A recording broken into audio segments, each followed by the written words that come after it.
Last week, we heard the disciple arguing about who is the greatest. It did not bring the best in them. Today, rather than making themselves last of all and servant of all, as Jesus has instructed, John tells Jesus, "Teacher, we saw someone casting out demons in your name, and we tried to stop him because he was not following us." Did you catch that? This guy is doing the work in the name of Jesus. But John and the other disciples tried to stop him because he is not doing in their way. He is not one of them. Therefore, they don't approve. This attitude of the disciple is exposed for all to see. The success of the foreign exorcist is a threat to the status of the official disciples. Jesus answered with an inclusive word, and yet one that realistically recognizes the problem of unauthorized ministries. Do not stop him.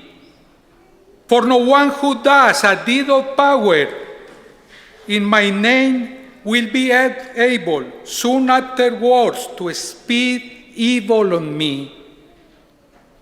Whoever is not against us is for us. Mother Teresa was a firm believer in Catholic teaching, but she did not restrict her ministry to an in-group.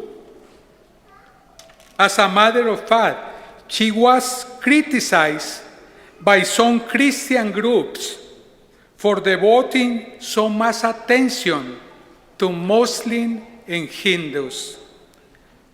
When there are so many Christians in need of assistance. For Mother Teresa, however, love was the only worthy of attention and the only motive for action. She served with love, and anyone in need was deserving.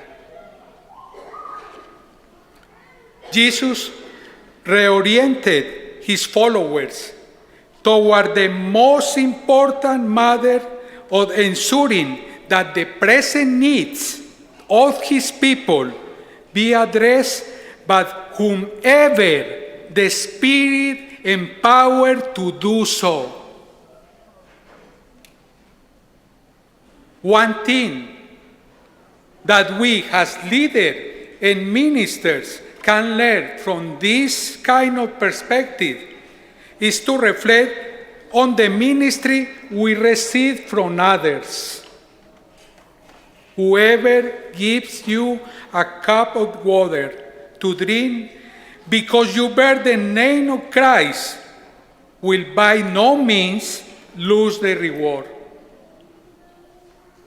Jesus holds out to his disciple one who offered them a cup of water to drink.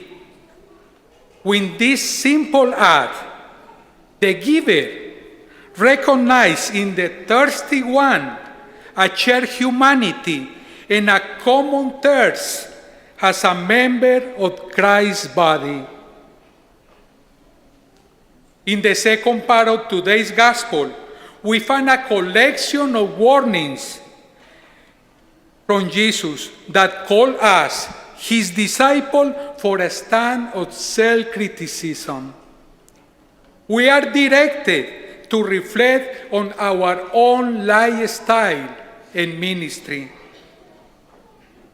Do any of our words and action serve as a stumbling block for the children of the church?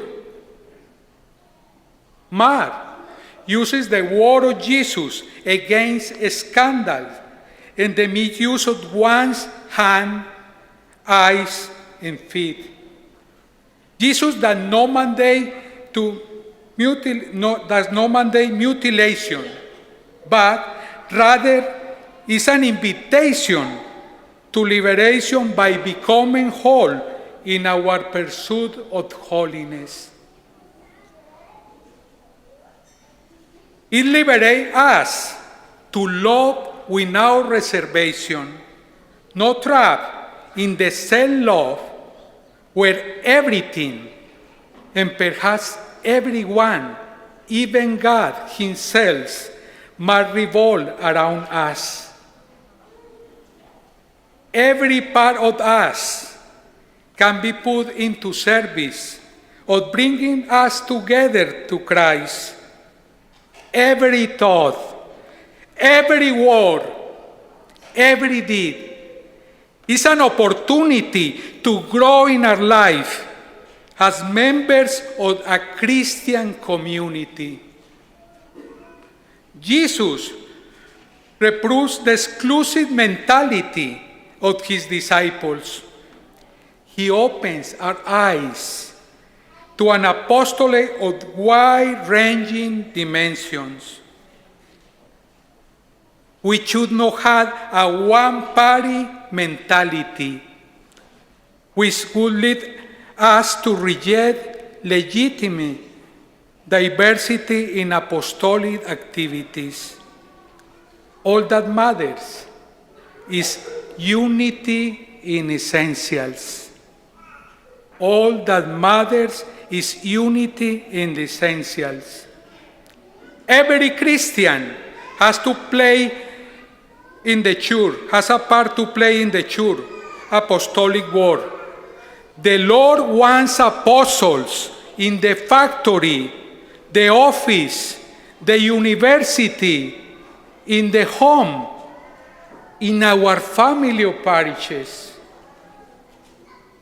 In preparing this homily, I reflected on our Lighthouse vision statement for our family of parishes. We will become an invitational community of disciple-making disciples who have Jesus at the center of everything we believe, say, and do.